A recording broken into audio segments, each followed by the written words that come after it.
Hello po mga kababayan, si Dante Maravillas. Dito muna tayo sa ating podcast, Life with Dante M.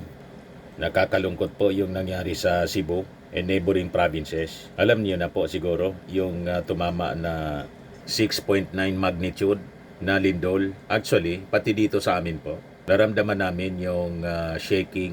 Malakas yun, mga kababayan, kasi pati dito sa amin, first time namin na maramdaman ng ganun kalakas na lindol dito sa Legazpi City. Then after several minutes nang i-check natin sa social media kung saan yung epicenter sa Cebu pala po. And this time, mga kababayan, based sa latest na balita, umabot na sa 30 yung nasawi. Yan o. Death toll at Bogo City Hospital now at 30 due to quake. Then umabot na sa 147 yung mga injuries. And it is expected na habang lumilipas mga kababayan yung mga oras, madadagdagan pa ito. Kasi siyempre, hindi pa agad na i-report yung mga deaths, yung mga nasa sentro, agad na na-account mga kababayan. Pero siyempre, may mga casualties din sa mga barangay na natabunan po ng landslide. Yung mga namatay, tinakpan na lang po. At yun no, mga kababayan, habang tumama yung lindol sa Cebu, ito pa yung announcement ng PHIVOLCS. PHIVOLCS announces an ongoing eruption at Taal Volcano. Yan report ng ABS-CBN, no? 2:15 a.m. PHIVOLCS announces an ongoing eruption at Taal Volcano. At isa pa mga kababayan, may binabantayan tayo na masamang panahon. Yan ang report ng Pag-asa. At 8 a.m. today, the low pressure area east of Catanduanes developed into Tropical Depression Paulo. Tropical Cyclone Bulletin will be issued beginning at 11 a.m. today. So sunod-sunod siya. Duman pa lang yung bagyong Udong at matindi yung distraction po lalo na dito sa amin sa Masbate. Yan yung distraction ng upong sa Masbate po.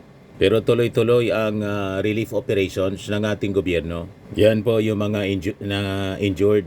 Ito yung mga namatay. Tinakpan na lang po. Ito yung latest ngayon.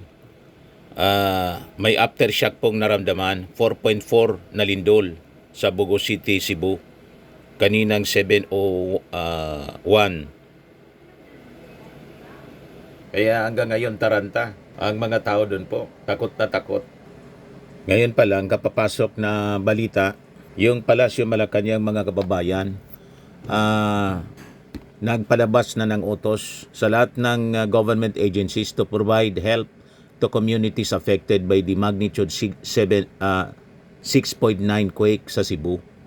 Sa isang press conference ngayong araw, mga kababayan, sinabi ng Palasyo, yung DBM, sinabihan yung mga agencies to activate their Quick Response Funds or QRF.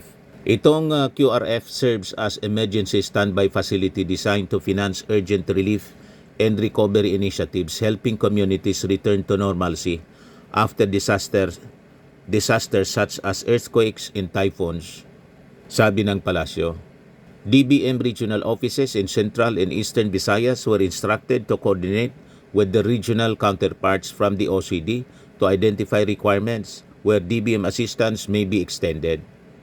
And siyempre, mga kababayan, malamang yung ating Pangulo lumipad agad papunta po sa Cebu para tingnan yung extent ng distraction na resulta mga kababayan itong pagtama ng malakas na lindol. Ito na-captured na video mga kababayan ng isang employee, takot na takot habang yumayanig sa isang mall sa Cebu. Yan o. Guys, Yan po. Hindi ko na i-play ng full kasi nare-restrict po ng YouTube. Ayaw ng YouTube na mga ganyan. Kaya konti ko lang ipakita. Baka nga ma-restrict. Ma-restrict din yung ating video. O ito yung isang church mga kababayan na giba.